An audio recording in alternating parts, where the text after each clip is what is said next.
उत्तर प्रदेश में अब नागरिक घर बैठे अपनी जनगणना की जानकारी खुद भर सकेंगे। प्रशासन ने 7 मई से 21 मई तक स्वगणना की पहल शुरू की है। डिजिटल इंडिया के तहत अब लोग अपने मोबाइल या कंप्यूटर से पोर्टल पर जाकर परिवार की जानकारी दर्ज कर सकते हैं। प्रक्रिया पूरी होने पर परिवार को 12 अंकों का एक विशेष नंबर मिलेगा, जिसे सुरक्षित रखना अनिवार्य होगा। इसके बाद 22 मई से 23 जून तक प्रगणक घर घर जाकर मकानों की गणना करेंगे। जिन लोगों ने पहले ही ऑनलाइन स्वगणना कर ली है, उन्हें बस अपना 12 अंकों का विशेष नंबर प्रगणक को बताना होगा।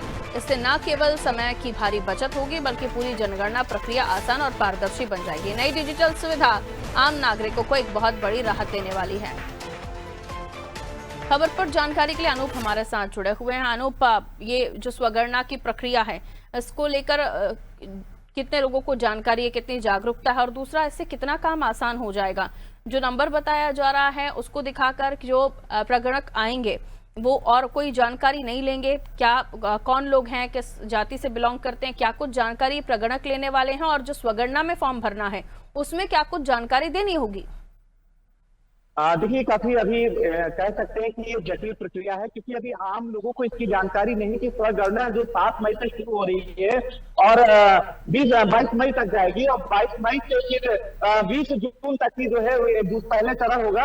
लेकिन पहले चरण से पहले जो 7 मई से स्वगणना शुरू होने जा रही है, डिजिटल होने जा रही है। पहली बार ऐसा हो रहा है कि 16वीं जनगणना यूपी में 16वीं जनगणना होने जा रही, जाति जनगणना होने जा रही, इसमें पूरी तरह से डिजिटल किया गया है। ऑनलाइन पोर्टल दे दिया गया है, उसमें यानी खुद लोगों को उसमें भरना होगा, उसमें जानकारी देनी होगी। उसके बाद उसमें एक कोड जनरेट होगा। उसके बाद जब प्रथम चरण के जो 22 मई से जो पहले चरण की प्रक्रिया शुरू होगी, उसमें जो ट्रेनर है, यानी जो ट्रेन किए गए हैं, करीब इसमें 5.5 लाख जो यूपी के कर्मचारी, क्योंकि बड़ा राज्य है, ऐसे में 5.5 लाख कर्मचारी पूरे जातीय जो जनगणना है उसमें ये जनगणना संपन्न कराएंगे। लेकिन पहले चरण का जो दौर है वो 22 मई से शुरू होगा। उससे पहले 7 मई से स्वगणना शुरू होगी, तो पूरी तरह से ऑनलाइन होगी। क्योंकि अभी मैंने कहा कि एक जटिल प्रक्रिया है। जटिल प्रक्रिया इसलिए है कि आम लोगों को इसकी अभी जानकारी नहीं दी है।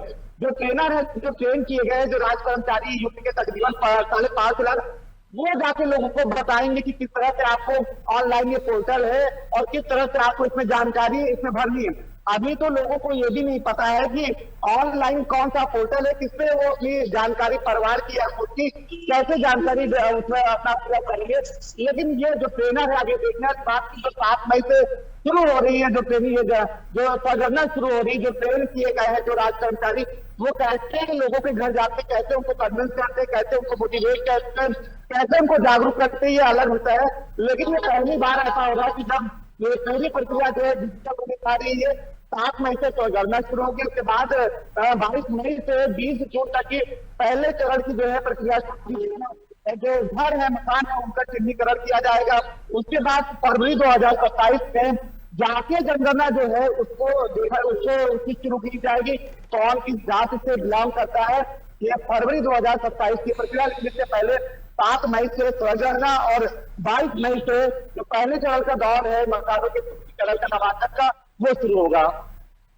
बिल्कुल अनूप, लेकिन यहाँ एक तो देखिए 7 मई की तारीख दी गई है, ज्यादा से ज्यादा 5 दिन और इस 5 दिन के बाद ये प्रक्रिया स्वगणना की शुरू हो जाएगी, जिसमें लोगों को किसी भी तरह की कोई भी जानकारी नहीं है। और दूसरा, क्या प्रामाणिकता होगी? जो भरने वाले हैं वो सही जानकारी भर रहे हैं? जितने सदस्य हैं, क्या उनकी इनकम है, क्या उनके साथ जो भी उसमें नॉर्म्स होंगे जो फॉर्म में भरने होंगे, ये कैसे पुष्टि होगी कि उन्होंने सही जानकारी भरी है या नहीं है? और फिर क्या प्रगणक आएंगे, वो एक एक चीज को चेक करेंगे, तो फिर समय की बचत कैसे हो पा रही है?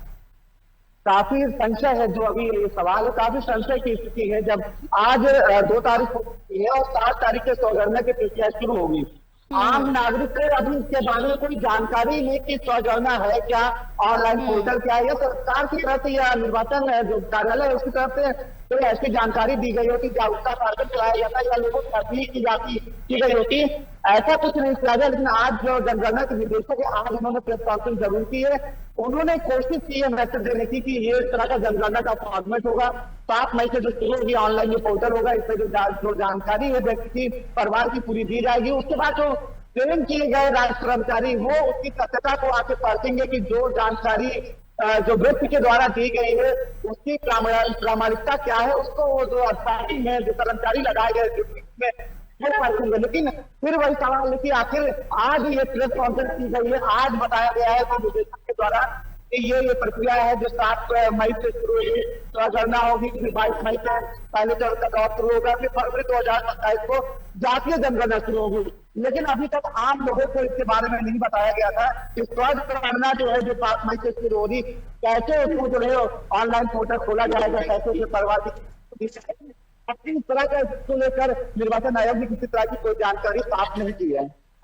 बिल्कुल, सभी चीजें अभी ये कह सकते हैं कि किसी भी तरह से लोगों को पर्याप्त जानकारी नहीं है और इस मामले में जागरूकता के लिए लोगों के लिए कुछ ऐसे या तो होर्डिंग पोस्टर या सोशल मीडिया पर कुछ ऐसे कैंपेन चलाए जाएं ताकि लोगों को जानकारी हो कि उन्हें स्वगणना करनी क्या है और स्वगणना में क्या क्या दस्तावेज उन्हें चाहिए होंगे।